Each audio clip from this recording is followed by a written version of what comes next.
वनों से घिरे बालाघाट जिले के अनेकों क्षेत्रों में जंगली सुअरों और अन्य वन्य प्राणियों द्वारा खेतों में घुसकर फसलों की तबाही किसानों को आत्मनिर्भर नहीं बनने दे रही है। हजारों किसानों को कई वर्षों से जंगली जानवरों के कहर से बचाने के लिए कोई प्रयास नहीं किए गए हैं।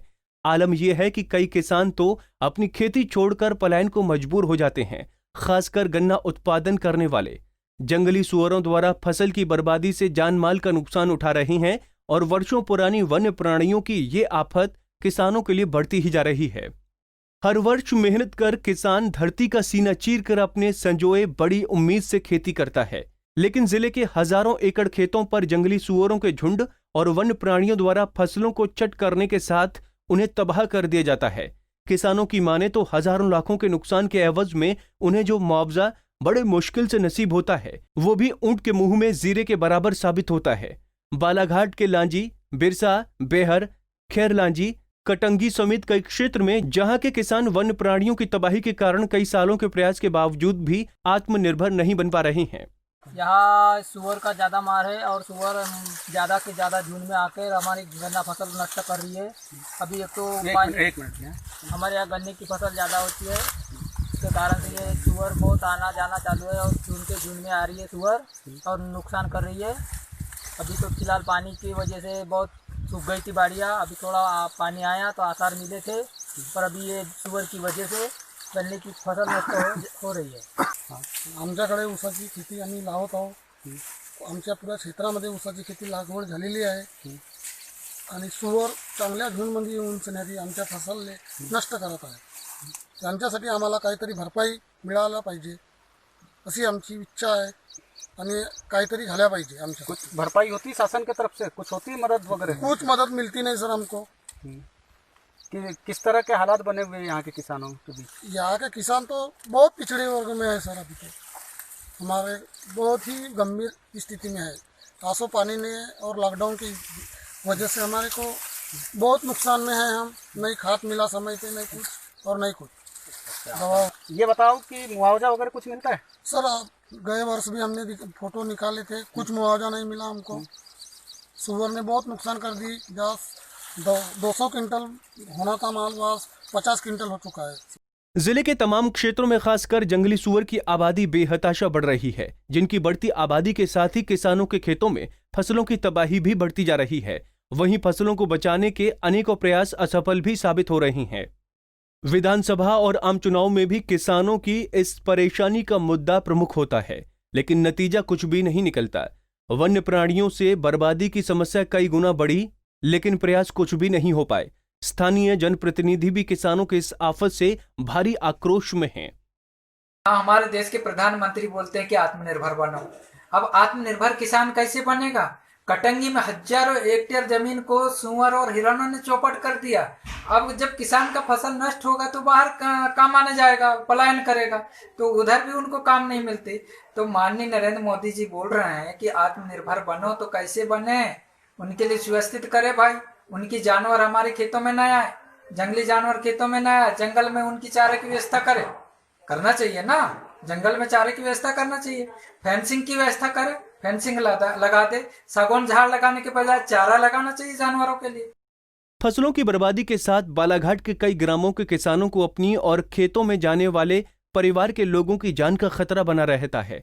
हमेशा वन्य प्राणियों के डर से दहशत में ही रहती है। जिले में अनेकों घटनाएं हैं जिसमें जंगली सुअर, भालू या अन्य हिंसक प्राणियों से भिड़ंत में किसानों को जान गंवानी पड़ी है या गंभीर रूप से घायल हुए हैं। जिले के अधिकारी भी वन्य प्राणियों की वजह से उजड़ती किसानी और किसानों की दुर्दशा से इनकार नहीं कर रहे हैं।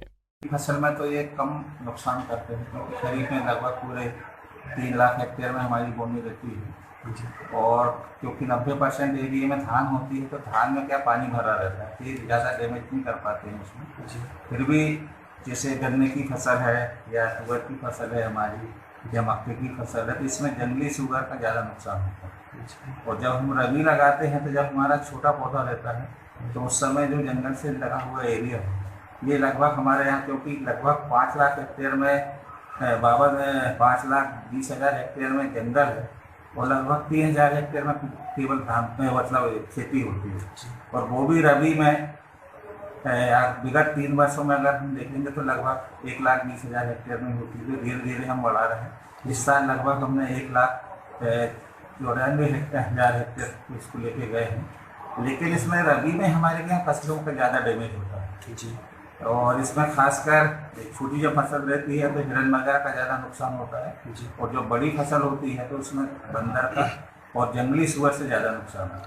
क्या सर इस शासन उच्च स्तर पे आप पत्र व्यवहार कर रहे हैं कि इस समस्या से थोड़ा सा कम हो उसका प्रस्ताव हमने पहुंचाया था कि इसमें जो से वन से लगा हुआ जो क्षेत्र है जहाँ पर कृषि होती है वहाँ पे कोई योजना के तहत RTY योजना के तहत हमने लिखा था कि 50% अनुदान पे अगर फेंसिंग की कोई योजना स्वीकृत हो जाए राज्य शासन के द्वारा या केंद्र शासन के द्वारा तो काफ़ी हद तक हम इससे निजात पा सकते हैं। तो रकबा भी बढ़ जाएगा सर रबी का? हाँ, रबी का रकबा बढ़ जाएगा। यहाँ पर रकबी के बढ़ने के चांसेस बहुत अधिक है क्योंकि यहाँ पर लगभग 30,000 हेक्टेयर में रबी में जो धान लगाता है उसको हम कन्वर्ट कर देंगे कि अगर रबी की दूसरी फसलें लगाए तो उस पानी में वो ज़्यादा दूसरी रबी फसल लगा सकता है। करना चाहिए शासन को अब ये शासन के पास प्रस्ताव हमने पहुँचाया है कि इससे नुकसान हो रहा है, हमारा रबी क्षेत्र नहीं बढ़ पा रहा है और फसल को भी नुकसान हो रहा है।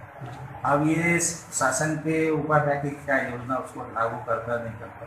प्रस्तावित हम कर सकते हैं ये योजना, इससे कोई योजना खासकर ये फेंसिंग वाली अगर योजना हो जाती है तो हम काफ़ी उससे नियंत्रण करेंगे।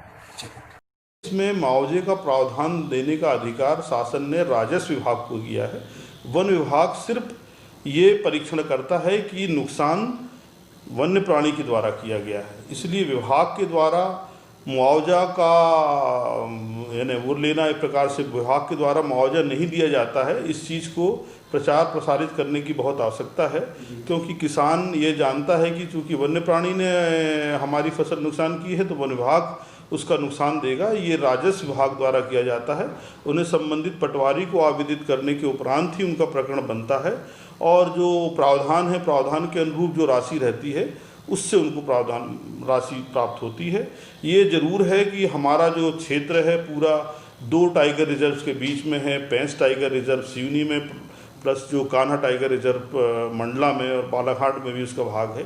तो हमारे बहुतायत में जो किसान वाले क्षेत्र हैं, आबादी वाले क्षेत्र हैं, भूमि कृषि भूमि वाले क्षेत्र हैं, ये वन्य प्राणियों से काफ़ी प्रभावित होते हैं। उनके द्वारा जंगली वन्य प्राणी यानी वन्य प्राणियों द्वारा मवेशियों को और जनहानि भी काफ़ी की जा रही है और स्वाभाविक रूप से फसलों का भी नुकसान किया जा रहा है।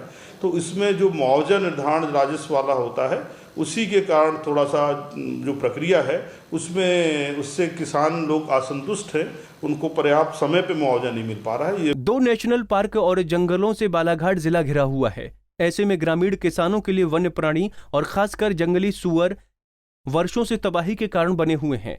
किसानों के दर्द को अधिकारियों से लेकर जनप्रतिनिधि भी जानते हैं, पर फसल की बर्बादी और जानमाल के नुकसान को रोकने के लिए जमीनी स्तर पर कोई भी ठोस कदम नहीं उठाया गया है। इधर साल दर साल वन्य प्राणियों और जंगली सुअरों की बढ़ती बेहताशा आबादी के साथ किसानों की बर्बादी भी बढ़ रही है। आलम यह है कि अब बालाघाट के किसानों के आत्मनिर्भर बनने पर सवाल उठ रहे हैं। बालाघाट से हरीश लिलहरे की रिपोर्ट।